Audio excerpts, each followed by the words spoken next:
We don't need it at all. We don't need it at all. We don't need it at all. Fair enough.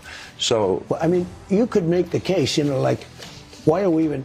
We're doing it to help Israel and to help Saudi Arabia and to help Qatar and UAE and Kuwait and other countries, Bahrain. It also helps China. And I told them today, I said, we're helping you, and we're helping you in another way, because I don't think China wants Iran to have a nuclear weapon either. I said, they're stone cold crazy. You don't need them having a nuclear weapon either. What did he say? Well, he's not going to respond too much. He's a pretty cool guy. He's not going to say, "Oh, gee, that's a good point." I think he might. What's he going to do? Well, what a wonderful point. You think he agreed? Yeah, I think that was the impression. I don't think he wants them to have. No, he would like to see it end. But he's been good about it,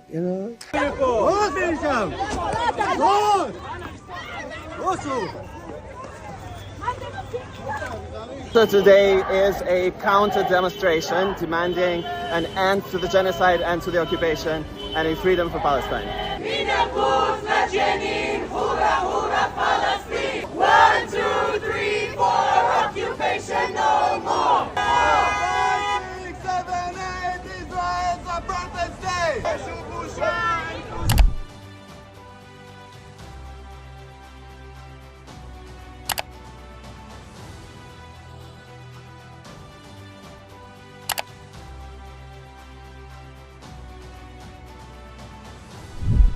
Amerika Serikat dan Israel sudah seperti saudara kembar yang berbagi visi dan misi serupa.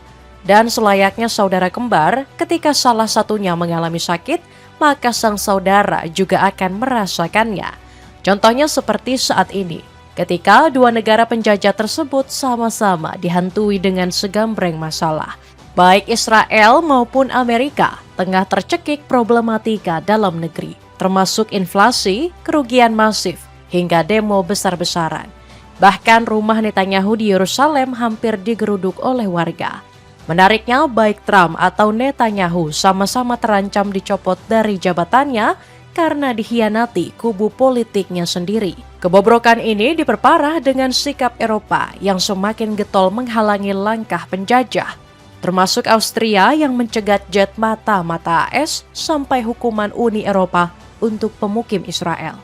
Yang lebih parah, Donald Trump dan Benjamin Netanyahu terus mendapat tantangan perang dari sejumlah pihak, termasuk Jerman dan Iran. Apakah kejahatan yang selama ini dilakukan Israel dan Amerika bakal menemui balasannya dengan perlawanan dari satu dunia? Cetak Gol coba merangkum kekacauan Israel dan Amerika yang dilawan semua negara sebagai berikut. Amerika, Israel menerima karma situasi dalam negeri nggak terkendali. Israel dan Amerika Serikat mungkin tidak pernah sadar bahwa setiap tindakan keji yang mereka lakukan akan selalu berakhir buruk. Dan itulah kenyataan pahit yang sedang menimpa dua negara pendukung genosida tersebut. Semenjak memecah kekacauan di Timur Tengah, satu persatu petaka terus berdatangan. Contohnya Amerika Serikat yang kini tercekik masalah inflasi akibat perang melawan Republik Islam Iran. Laporan Reuters menyebut level inflasi Paman Sam kini berada di angka 3,8% secara tahunan, alias naik 0,5% dibanding bulan sebelumnya yang cuma 3,3%. Saking parahnya, angka ini disebut sebagai rekor tertinggi yang pernah dicatatkan AS sejak bulan Mei 2023. Faktor pemicu utamanya adalah lonjakan biaya energi akibat perang Timur Tengah yang sempat mendorong harga minyak hingga $100 per barel. Masalahnya hal ini turut diperparah dengan sejumlah insiden yang memukul fasilitas energi AS. Contohnya seperti kebakaran kilang minyak Chalmette di Louisiana yang terbakar hebat beberapa waktu yang lalu.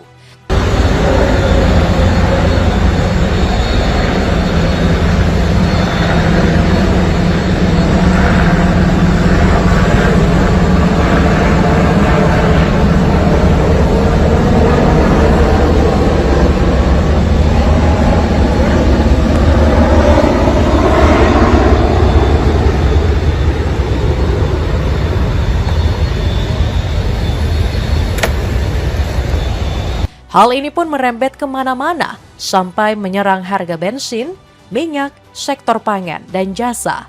Bahkan harga bahan pangan di toko retail juga naik 0,7%, sehingga menjadi yang tertinggi sejak Agustus 2022. Alhasil bahan-bahan seperti telur, daging sapi, susu, kopi, hingga sayur dan buah semuanya menjadi membengkak. Yang lebih mengkhawatirkan, para ekonom memprediksi kenaikan ini bakal semakin parah. Alasannya karena rantai distribusi global yang masih terganggu, utamanya di Selat Hormuz. Menurut Janelle Jones, selaku peneliti senior di The Century Foundation, tidak ada alternatif selain mengakhiri perang melawan Iran. Langkah-langkah seperti menangguhkan pajak bensin akan memberikan bantuan jangka pendek. Tetapi itu sama saja mengambil dari satu pihak untuk diberikan kepada pihak lain. Yang benar-benar dibutuhkan keluarga adalah mengakhiri perang ini dan para pemimpin yang berkomitmen untuk mengakhiri krisis keterjangkauan, tegas Janelle. Pertanyaan tersebut mungkin terdengar praktis dan bisa menyelesaikan segala permasalahan AS, namun kenyataannya tidak pernah semudah itu. Sebab Amerika kini tengah terjebak dalam labirin tak berujung untuk berdamai dengan Iran. Rentetan pengkhianatan Paman Sam dalam berbagai tahap negosiasi telah mengikis kepercayaan Teheran sampai tak bersisa, mulai dari pengkhianatan dalam negosiasi nuklir yang akhirnya melahirkan perang, sampai kesepakatan gencatan senjata dan proposal damai dari Iran yang diludahi begitu saja. Masalahnya, Amerika juga tidak punya kekuatan yang mendukung seandainya memilih untuk melanjutkan perang. Pasalnya, mereka telah dikhianati oleh mantan mata-matanya sendiri yang bernama Monica Witt. Wanita kelahiran Texas itu dikabarkan membelot dan kini berstatus sebagai informan Iran. Padahal Monica punya segudang informasi penting karena sempat ditugaskan sebagai spesialis kontra intelijen Angkatan Udara AS. Hal ini langsung membuat FBI kalang kabut hingga menyiapkan bounty sebesar $200.000 atau 3,5 miliar rupiah demi bisa menangkapnya. Sementara itu, Donald Trump dikabarkan sudah habis kesabaran karena selalu gagal berdamai dengan Teheran. Masalahnya, jika tidak cepat menyelesaikan masalah ini, posisi Trump bakal semakin rawan untuk dimakzulkan. Beberapa waktu lalu, DPR AS sudah menggelar voting di gedung Capitol. Hasilnya 232 suara menyetujui pemakzulan Trump yang berbanding dengan 197 suara menolak. Bahkan 10 anggota Partai Republik yang harusnya mendukung Trump malah menyetujui inisiasi Partai Demokrat. Alhasil, situasi sang presiden yang saat ini serba salah justru menjadi bahan olokan Barack Obama. Ex-presiden AS itu membandingkan pencapaiannya yang bisa mengamankan nuklir Iran tanpa menimbulkan dampak kerusakan apapun seperti yang dilakukan oleh Trump. Kita berhasil melakukannya tanpa menembakkan rudal. Kita berhasil mengeluarkan 97% uranium yang diperkaya mereka. Tidak ada yang membantah bahwa itu berhasil. Dan kita tidak perlu membunuh banyak orang atau menutup Selat Hormuz, tegas Obama. Hal ini seolah menjadi karma bagi Donald Trump yang memulai perang ini tanpa adanya provokasi. Bahkan pria berambut pirang itu mengaku bahwa perang melawan Iran hanya dilakukan untuk membantu Israel dan para sekutu AS di wilayah Teluk. We don't need it at all. We don't need it at all. Fair enough. So, I mean, you could make the case, like, why are we even... We're doing it to help Israel and to help Saudi Arabia and to help Qatar and UAE and, Kuwait and other countries, Bahrain. it also helps China. I told them today, I said, we're helping you. And we're helping you in another way because I don't think China wants Iran to have a nuclear weapon either. I said, they're stone cold crazy. You don't need them having a nuclear weapon either. What did he say? Well, he's not going to respond too much. He's a pretty cool guy. He's not going to say, "Oh, gee, that's a good point." I think he might. What's he going to do? What a wonderful point. You think he agreed? Yeah, I think that was the impression. I don't think he wants them to have. No, he would like to see it end. But he's been good about it, Lantas bagaimana nasib Israel yang dibantu oleh Amerika Serikat dalam perang kemarin? Tak jauh berbeda, situasi dalam negeri Israel juga semakin mendidih. Pasalnya sejumlah protes besar terus berdatangan sejak perang melawan Iran. Bahkan sejumlah orang dilaporkan sampai ditangkap di Yerusalem karena berusaha memasuki rumah Netanyahu. Tak cuma itu saja, sejumlah warga di Yerusalem juga semakin kontra dengan rezim Zionis dan malah memberi dukungan kepada Palestina sampai menentang aparat.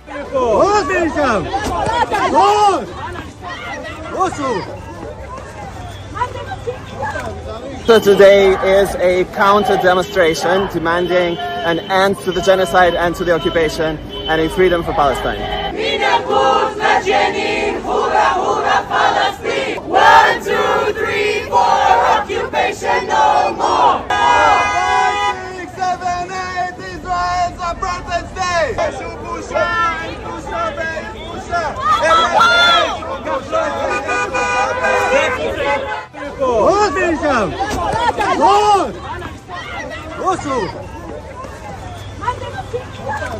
So today is a Tak cuma itu, karir politik Netanyahu juga terancam setelah muncul ancaman dari koalisi pemerintahannya sendiri. Mereka dilaporkan mengajukan rancangan undang-undang pembubaran parlemen untuk mempercepat pemilu sela. Menurut CNBC, langkah ini diambil di tengah tekanan besar dari partai-partai ultra-ortodoks yang mulai kehilangan kesabaran terhadap janji politik Netanyahu. Jika rencana ini berjalan, Israel bakal menggelar pemilu 90 hari setelah pengesahan. Hal ini menjadi pukulan telak bagi Netanyahu yang dalam posisi rentan karena kepercayaan publik terhadapnya sudah menurun drastis. Eropa mulai bertindak tegas perangi AS Israel. Tidak hanya dari dalam negeri, Israel dan Amerika Serikat juga menerima tekanan besar dari pihak eksternal. Tak terkecuali Eropa yang menjadi poros perlawanan paling kencang dalam beberapa waktu terakhir. Sebut saja negara seperti Austria yang bertindak berani mencegat pesawat mata-mata AS. Bahkan otoritas Wina sampai mengerahkan jet tempur Eurofighter Typhoon demi menghentikan armada U-28 Amerika. Tidak hanya sekali, tetapi 2 kali beruntun pada tanggal 10 dan 11 Mei 2026. Awalnya Austria sudah mengizinkan wilayahnya untuk digunakan oleh 2 pesawat AS pada tanggal 10 Mei. Tetapi Amerika justru tidak menggunakannya dan mengirim 2 pesawat berbeda. Yang lebih parah, pihak Paman Sam tidak memberikan pemberitahuan sama sekali. Hal inilah yang membuat militer Wina langsung mengirim sejumlah jet tempurnya. Sampai akhirnya, Michael Bauer selaku juru bicara militer Austria mengonfirmasi 2 pesawat AS segera berbalik arah setelah didekati. Peristiwa tersebut seolah menjadi pengingat bahwa Amerika tidak bisa berbuat seenaknya, biarpun berhadapan dengan para sekutu.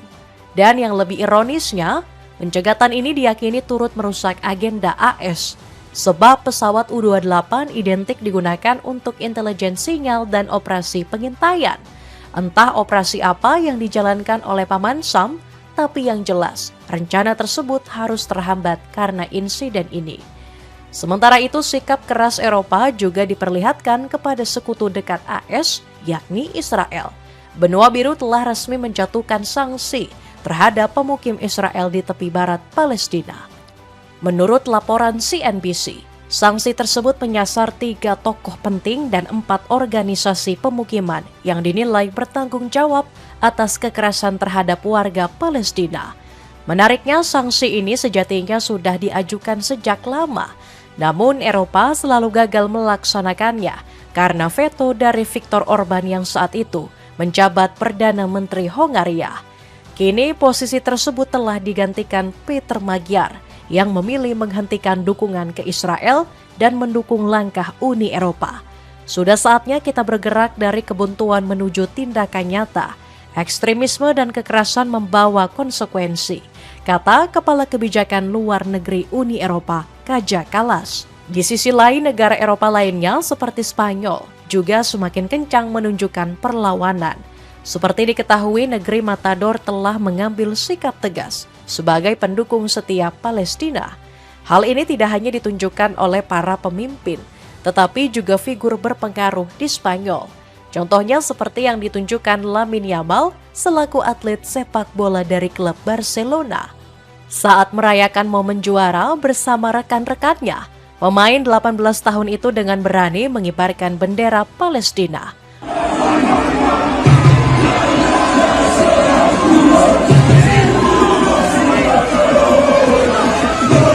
Momen ini segera mengundang amarah dari para supporter Barcelona yang mendukung Israel. Di sosial media beredar kompilasi video yang menunjukkan kemarahan mereka dengan menggunting jersey Yamal.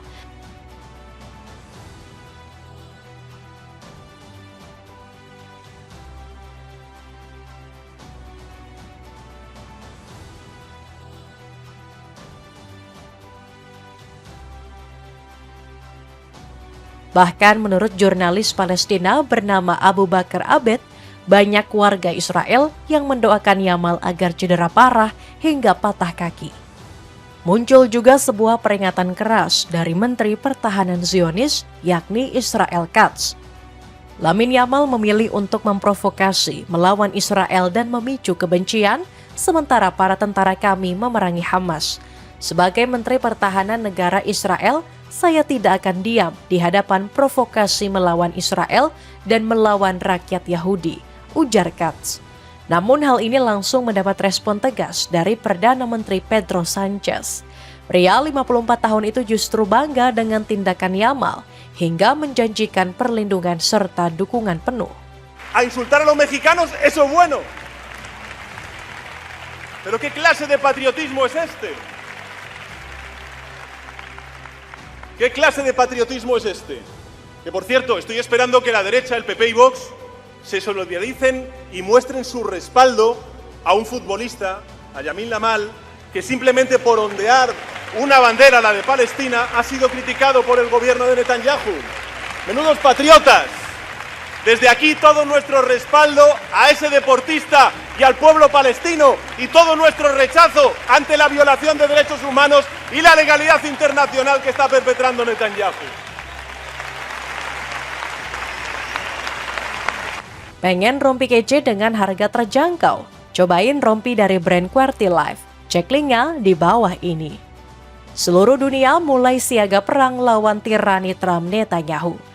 Tidak sekedar ancaman belaka, sejumlah negara juga menunjukkan keseriusan untuk memerangi Israel dan Amerika Serikat.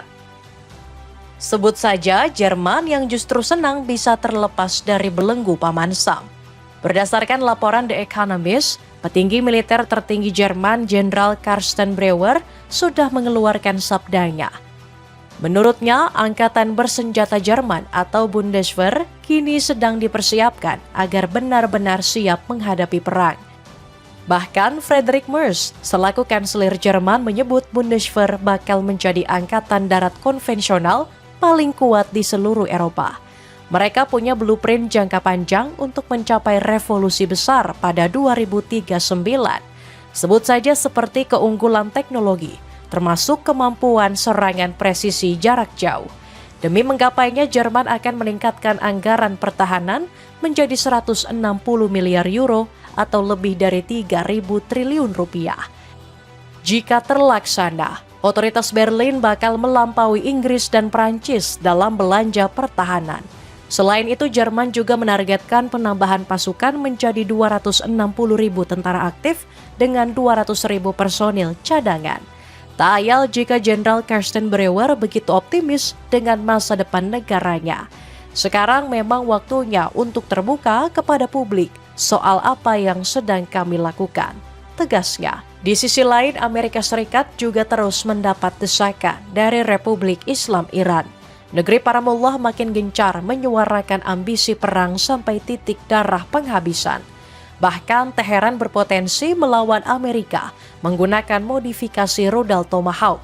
Menurut laporan, militer Iran berhasil memungut Tomahawk AS yang gagal meledak di sejumlah titik serangan saat perang kemarin. Kabarnya rudal dengan daya jelajah 2.500 km itu sedang coba direplikasi agar bisa digunakan IRGC.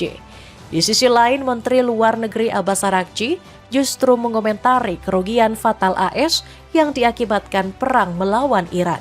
Warga Amerika diberitahu bahwa mereka harus menanggung biaya perang yang melonjak akibat pilihan perang terhadap Iran.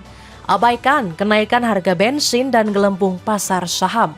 Penderitaan nyata dimulai ketika utang AS dan suku bunga hipotek mulai melonjak. Wan prestasi pinjaman mobil sudah mencapai level tertinggi dalam 30 tahun. Semua ini sebenarnya bisa dihindari. Tampilanmu makin keren dan stylish kalau pakai sepatu sneakers dari Kensex. Cek linknya di bawah ini. Itulah ulasan kekacauan Amerika dan Israel yang dilawan semua negara. Bagaimanakah pendapatmu? Apakah satu dunia akhirnya bakal bersatu melenyapkan dua negara tersebut? Coba tulis pendapatmu di kolom komentar di bawah ini.